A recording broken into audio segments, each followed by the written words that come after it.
Hi everyone, this is Raphael back. I know it's been a while since I made a video, and I wanted to show you guys, talk a little bit about houseplants outside and how to bring them back in for the fall. So I put quite a few houseplants outside, and I just wanted to give you a tour of them and just the ones outside, and then also show you a little bit of my garden, some of the tropical plants that you guys might enjoy as a bonus at the end of the video. So let's take a look now. Again, just some tips for actually putting your plants outside, right? So you want to wait. So I normally wait until the temperatures outside at night are a minimum of over 50 degrees. So I try, you know, at least 50, 55, probably more around the consistently 55 Fahrenheit range in the evening.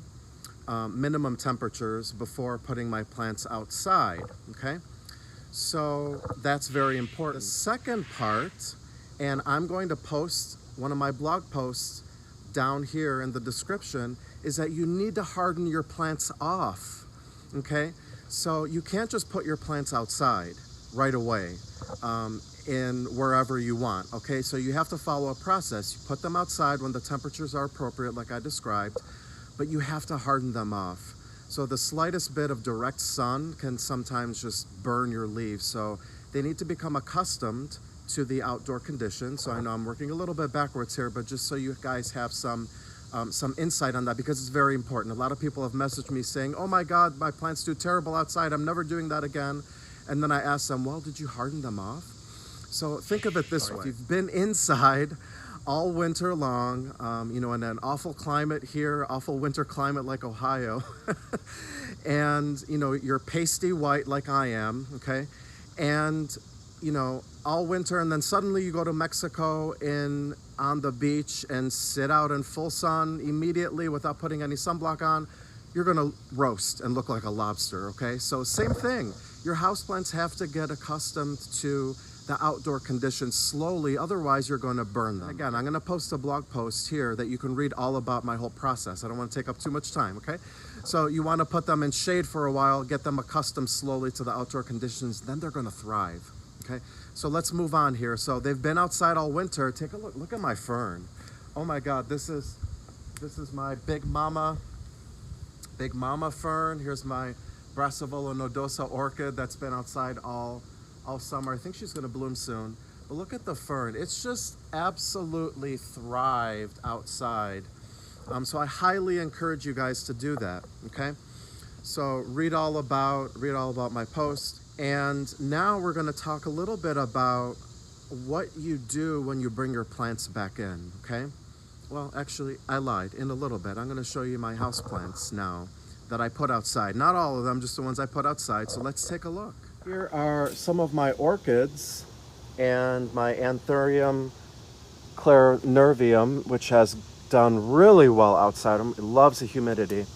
But with the orchids, and you know, this one fell, so you know, my plants aren't perfect. Contrary to popular belief, this one actually fell. But it's a lot of, all the orchids, all my moth orchids that I put outside are about to bloom. They all have bloom spikes, and I was actually kind of surprised because this is actually the first time I put them outside, okay? Or a lot of them outside. Here's a few more. This one has a bloom spike. That one has a bloom spike. Normally the orchids will bloom if you keep them inside year round like I used to do, though a lot of them will bloom or set spike in, you know, late fall, early winter, or something like that. But when I put these outside, I was kind of surprised that they actually all shot out and shot out with flower spikes. So the growth that you see outside is going to be tremendous, okay? So don't be afraid to put your plants outside after you harden them off, that is. Okay? My jewel orchid that I have outdoors here that's just thrived. It's been absolutely beautiful. Here's my pink princess philodendron that I need to stake, but look at the beautiful variegated leaves. It's staked, but I need to do a better job. Look at my fern. Oh my gosh, this one has gone absolutely crazy. This one wasn't labeled when I purchased it, but I think it is related. It's not the regular Boston fern, I don't believe, but it is a Nephrolepsis. Okay. What else do I have? Here's a lipstick vine that grew absolutely long. It's going to bloom soon, actually. You can see here one little lonely flower. Here's my Dischidia nummularia. That's done very well outside. It actually had just little blooms recently. Here's my string of hearts that's doing super well outside. It's all the way to the ground. Here is my giant Hoya. I've had this thing for over 15 years and it's done so well. It's had some blooms outside here. It's just about done, but it's enormous. Here is a Hoya. I'm not sure if I'm pronouncing this right. Ruscifolia.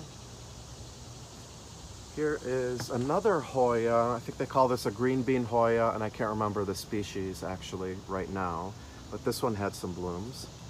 Phylum or Epiphyllum, oxypetalum, and this one has absolutely gone crazy. These are amazing plants.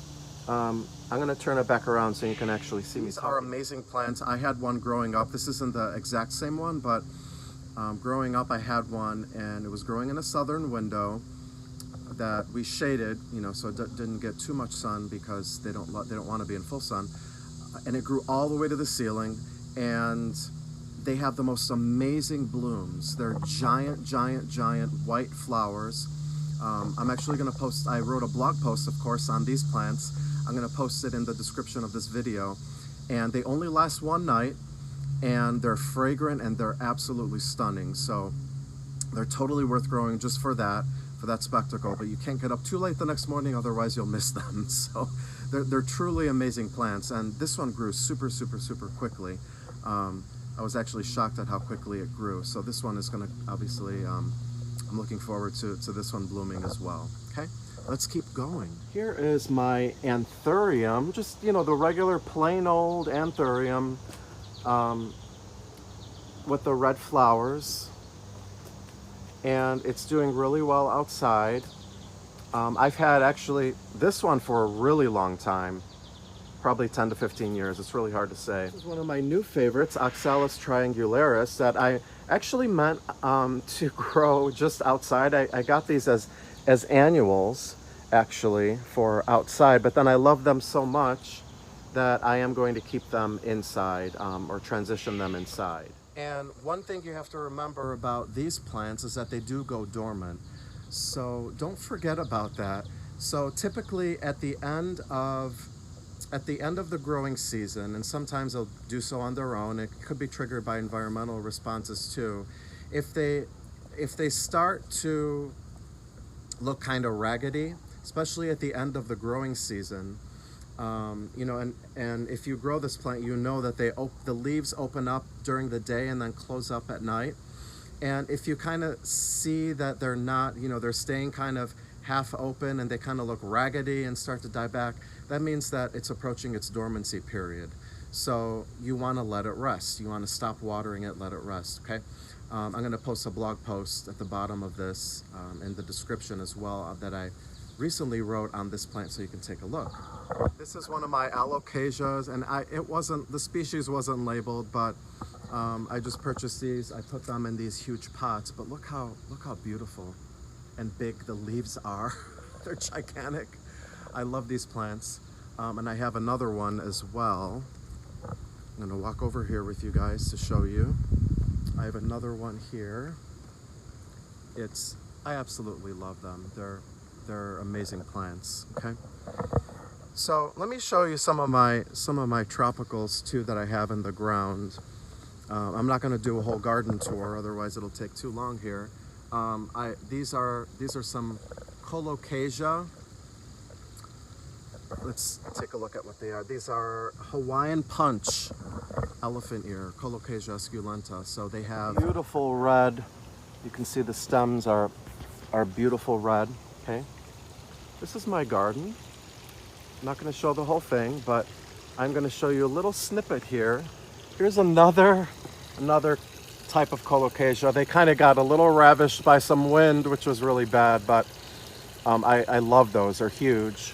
And then here's actually a different variety that I have growing in next to my bananas. So I'm so excited about these banana trees. These two on the right are actually hardy bananas, and which I have a blog post on those. I'll put that as well in the description. And the ones on the left are actually in the banana family.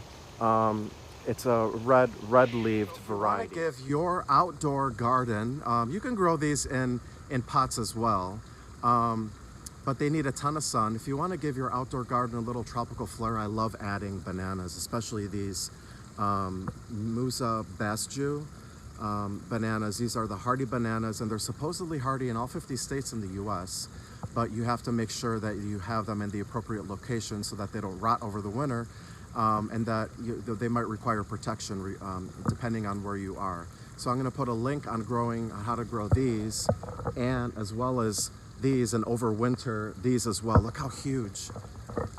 They're well over my height. They're gigantic. I think they're probably about 7 feet tall at this point. Of my garden here, before we get to the main point of this video, I just wanted to show you guys, I couldn't miss this. Here are the bananas again. I just love those. All the elephant ears, colocasia. Where we were before, in the background, my clematis arbor there, or trellis management. So I have coleus, some wax begonias, and these are lantana. I love those. Lantana are actually amazing. They love these urns, these cast iron urns, because it gets really hot and that's what they like. Even though this area doesn't get as much sun as I would like these plants to get, they thrive here and they do really well. And these attract hummingbirds, hummingbird moths, which are really cool. I had never seen before I had gotten these plants. Butterflies and bees, all sorts of stuff. So they're great. They're awesome plants. I highly recommend them. See my mandavillas that I trained to grow on the pergola. I have one on the other side. That's a cordyline or Hawaiian Thai plant. I love the leaves. Here's another one that I have. So I have so many plants that I don't know if I can't bring all these back in, unfortunately, but I may try propagating these by canes, and I will write a blog post on them so that, I have less space in the winter, but maybe I can overwinter some. I'm going to experiment this winter. Let's talk about bringing your plants, your house plants, back in for the winter, okay? So typically where I live, and obviously it'll be different regardless. It'll be different depending on where you live. But what you have to remember is that most house plants, you want to have, bring them in before the nighttime temperatures get much below 55, if they go below 50, that's you want to avoid that as much as possible. So when the nighttime temperatures start to dip, below 55, below 50, especially below 50 Fahrenheit, that is, okay, you want to bring them back in. You want to get a little bit ahead of yourself, okay, before you can't just bring them in right away, because you need to check your plants for pests. And a lot of people are afraid of putting their plants outside because of that very fact. And of course, yes, there are bugs and everything, but your plants will absolutely thrive, okay, if you harden them off like I teach you to in the blog posts below. Make sure you read that, okay? Have them outside all winter. Pay attention. All winter? Oh my gosh, what's wrong with me? I need more coffee. Have them outside all spring and summer, and then bring them back indoors. But you do want to check for pests. So try to look at the forecast, anticipate when the temperatures are going to be, going below the 55, 50 Fahrenheit range. Several days before that, you'll want to check your plants, okay? Check all the leaves, check the branches for any bugs, okay? Any webbing, any bugs on the leaves, the stems, on the undersides of the leaves, okay?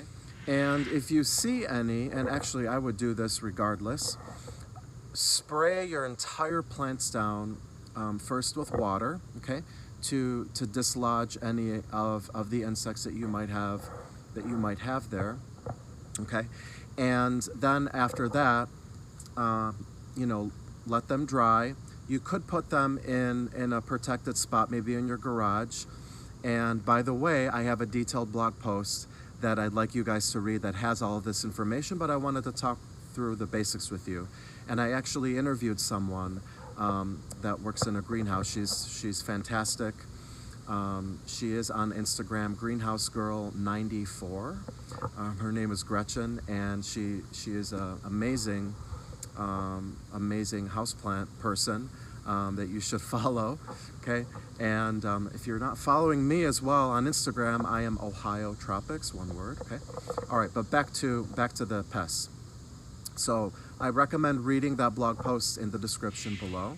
So after, another good rule of thumb is after you wash off your plants with a hose, I use a spray attachment, you know, be gentle. Make sure you're not blowing your plants away with the water pressure, but then, you know, use a good insecticidal soap, okay? And I have a link to all the products that my friend Gretchen actually recommends in that blog post, okay? Very, very important. Insecticidal soaps are much safer to use than some of the harsher chemicals out there. So follow the directions, very important. Give them a good spray. And you may need to repeat them. Repeat the application after a few days, okay? And then if you have a worse infestation of some kind of insect that you find, you might want to work with a different product. But in general, use your eyes, okay?